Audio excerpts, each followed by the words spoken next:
कार्तिक मास महात्म्य कथा अध्याय 6। नारद जी बोले, जब 2 घड़ी रात बाकी रहे तब तुलसी की मृतिका वस्त्र और कलश लेकर जलाशय पर जाइए। कार्तिक में जहाँ कहीं भी प्रत्येक जलाशय के जल में स्नान करना चाहिए। गर्म जल की अपेक्षा ठंडे जल में स्नान करने से 10 गुना पुण्य होता है। उससे 100 गुना पुण्य बाहरी कुएं के जल में स्नान करने से होता है। उससे अधिक पुण्य बावड़ी में और उससे भी अधिक पुण्य पोखर में स्नान करने से होता है। उससे 10 गुना झरनों में और उससे भी अधिक पुण्य कार्तिक में नदी स्नान करने से होता है। उससे भी 10 गुना पुण्य वहाँ होता है जहाँ 2 नदियों का संगम हो, और यदि कहीं 3 नदियों का संगम हो तो तब तो पुण्य की कोई सीमा ही नहीं होती। स्नान से पहले भगवान का ध्यान करके स्नानार्थ संकल्प करना चाहिए। फिर तीर्थ में उपस्थित देवताओं को क्रमशः अर्घ्य आचमन्य आदि देना चाहिए। तत्पश्चात विष्णु, शिव तथा सूर्य का ध्यान करके जल में प्रवेश कर नाभि के बराबर जल में खड़े होकर विधि पूर्वक स्नान करना चाहिए। गृहस्थी को तिल और आंवले का चूर्ण लगाकर तथा विधवा स्त्री व यति को तुलसी की जड़ की मिट्टी लगाकर स्नान करना चाहिए। सप्तमी, अमावस्या, नवमी, त्रयोदशी, द्वितीया, दशमी आदि तिथियों को आंवला तथा तिल से स्नान करना वर्जित है। स्नान करते हुए निम्न शब्दों का उच्चारण करना चाहिए।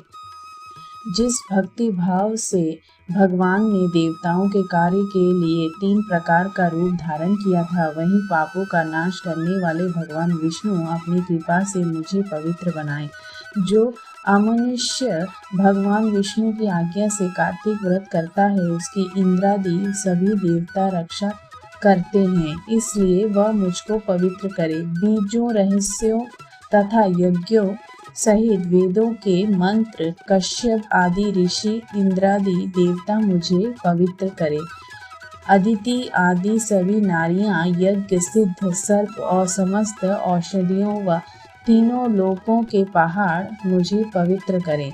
इस प्रकार कहकर स्नान करने के बाद मनुष्य को हाथ में पवित्र धारण करके देवता, ऋषि, मनुष्य तथा पितरों का विधि पूर्वक तर्पण करना चाहिए। तर्पण करते समय तर्पण में जितने तिल रहते हैं उतने वर्ष पर्यंत व्रती के पितृगण स्वर्ग में वास करते हैं।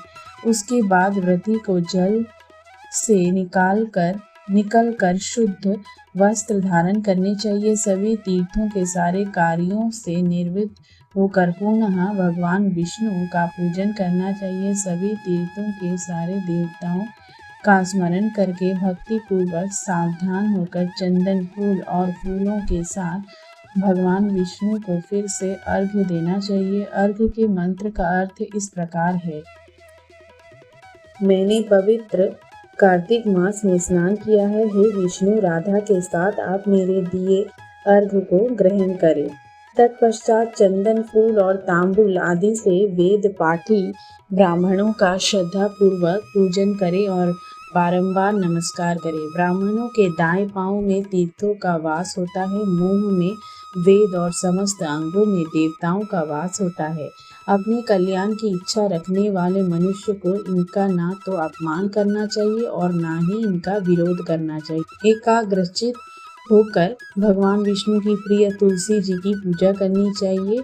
उनकी परिक्रमा करके उनको प्रणाम करना चाहिए। हे देवी, हे तुलसी, देवताओं ने ही प्राचीन काल से तुम्हारा निर्माण किया है और ऋषियों ने तुम्हारी पूजा की है। ए विष्णु प्रिय तुलसी, आपको नमस्कार है। आप मेरे समस्त पापों को नष्ट करो। इस प्रकार जो मनुष्य भक्ति पूर्वक कार्तिक व्रत का अनुष्ठान करते हैं, वे संसार के सुखों का भोग करते हुए अंत में मोक्ष को प्राप्त करते हैं। कार्तिक मास महात्म्य कथा अध्याय 6 इति। ओम नमो भगवते वासुदेवाय नमः।